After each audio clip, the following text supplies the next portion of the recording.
की जहां पर गौहरगंज में एक शिशु गृह में 3 सगे भाई बहनों का नाम परिवर्तन का मामला सामने आया है। तीनों बच्चों के नाम दूसरे धर्म पर रखे गए, लेकिन जबकि बच्चों का वास्तविक नाम हिंदू धर्म के आधार पर था। दरअसल मामला तब उजागर हुआ जब राष्ट्रीय बाल अधिकार संरक्षण आयोग के अध्यक्ष प्रियंका कानूनगो ने आंगनबाड़ी केंद्रों पर बच्चों को ड्रेस वितरित किया और बाल शिशु गृहों का जब निरीक्षण किया और गौहरगंज में बाल शिशु गृह के निरीक्षण के दौरान उन्होंने पाया कि 3 सगे भाई बहन दूसरे नाम से इस शिशु गृह में हैं, जिनका वास्तव में हिंदू नाम है। प्रियंका कानूनगो ने बच्चों से बात कर उनके असली नाम भी जाने। ये बच्चे पिछले 2 साल से यहाँ पर रह रहे हैं।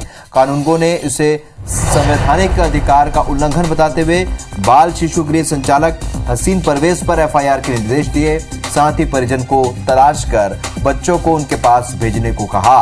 तो कानूनगो ने ट्वीट करते हुए इस शिशु गृह का नाम तो नहीं बताया, लेकिन जानकारी दी कि 3 बच्चों के नाम और धर्म बदलकर बाल गृह संचालक द्वारा नए नाम और धर्म के दस्तावेज बनवा लेने का मामला गंभीर है। बच्चों की आइडेंटिटी बदला जाना यूनाइटेड नेशन के convention of rights of children का उल्लंघन है, भारत के संविधान का उल्लंघन है। डीपीओ को वर्बल निर्देश दिए हैं कि एफआईआर दर्ज कराएं, बच्चों को उनके परिवार को ढूंढकर रिस्टोर करें।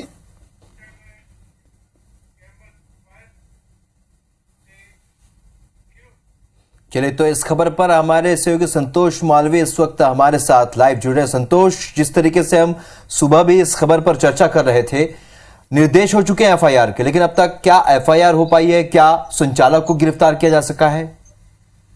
जी देखिए, कल शाम तक की एफआईआर नहीं हुई थी और आज सुबह अभी जब हमने एडिशनल एसपी अमृत मीणा से बात की तो उन्होंने बताया कि अभी एफआईआर नहीं हुई। अब एफआईआर क्यों नहीं हो पाई ये तो कानूनी विषय है, लेकिन जिस तरीके से प्रियंका कानूनगो जो राष्ट्रीय बाल संरक्षण आयोग के अध्यक्ष, उन्होंने आदेश दिए थे और एसपी से बात की थी, उसके बाद अब तक एफआईआर हो जानी थी, जो कि अभी तक नहीं हुई। क्या पुलिस उस मामले की पूरी जांच करेगी, उसके बाद एफआईआर करेगी? इस तरीके से अभी मामला स्पष्ट नहीं हो पाया है कि एफआईआर कब तक की जाएगी। चलो, तो कुल मिलाकर ये मामला चूंकि अब एफआईआर तक में सिमटा हुआ अभी तक हुआ नहीं है, ऐसे में स्थिति ये बनेगी कि आगे कुछ कार्रवाई होती है। नजर बना रखिएगा। संतोष, इस जानकारी के लिए बहुत शुक्रिया आपका।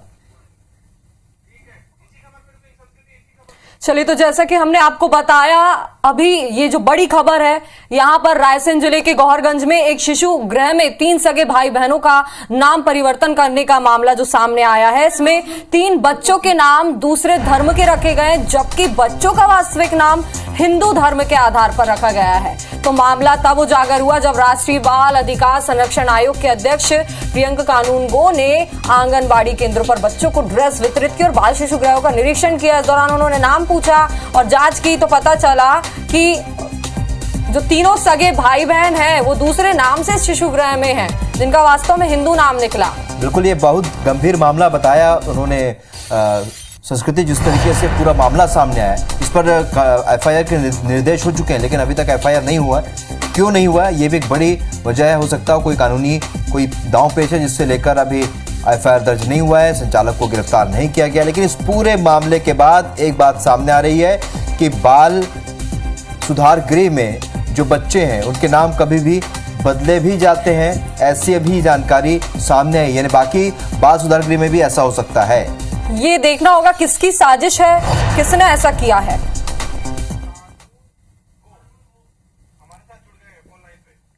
चलिए, प्रियंका कानूनगो जो कि अध्यक्ष है बाल अधिकार संरक्षण के, वो हमारे साथ फोन लाइन पर जुड़े हैं। आपने दौरा जब किया, निरीक्षण किया प्रियंका जी, तब आपने क्या कुछ पाया? क्या और भी बाल सुधार गृह में ऐसे मामले हो सकते हैं?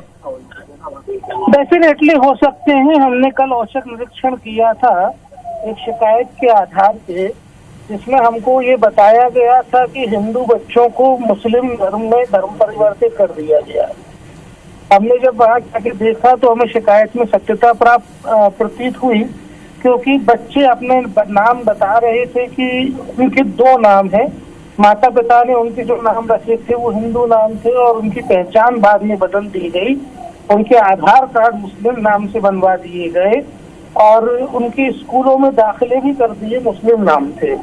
जी। इस सब में जो बात गंभीर है वो ये है कि बाल गृह के संचालक ने खुद ही केयर टेकर के रूप में अपना नाम लिखवा के और उनके फर्जी तरीके से आधार कार्ड बनवाए और उनकी पूरी की पूरी आइडेंटिटी ही बदलने का काम किया। क्या लगता है, क्या इसके पीछे की क्या वजह हो सकती है, आप क्या समझते हैं? ये धर्मांतरण है और कुछ नहीं है, और इसके खिलाफ जो है हमने एफआईआर दर्ज करने के निर्देश वहाँ एसपी को दे दिए हैं जी। और विस्तृत जांच करवा के रिपोर्ट हमने उनको बुलाए थे और बच्चों को उनके पिता के पास रिस्टोर करने की कार्रवाई करने के लिए हमने बोला। जी, लगातार सीएम शिवराज सिंह चौहान भी धर्मांतरण को लेकर लंबे समय से इसको लेकर मतलब कार्रवाई करने के भी उन्होंने निर्देश दिए कि ऐसा नहीं होना चाहिए, तो सख्त से सख्त कार्रवाई कब की जाएगी इस मामले में? देखिए, शिवराज जी एक संवेदनशील मुख्यमंत्री हैं और हमेशा से इस तरीके के मानवीय पहलुओं पर, खासतौर पे बच्चों पर उनका विशेष ध्यान रहा है जी। मुझे पूरा विश्वास है कि मध्य प्रदेश सरकार इस मामले में सख्त कार्रवाई करेगी। चलिए, उम्मीद की जा सकती है, और जिस तरीके से पूरा सनसनीखेज मामला सामने आया है, इस बात से भी इनकार नहीं किया जा सकता कि और भी बाल सुधार गृह में इस तरह की केस अगर सामने आ जाए तो। इस जानकारी के लिए बहुत बहुत शुक्रिया प्रियंका जी, हमसे बातचीत के लिए।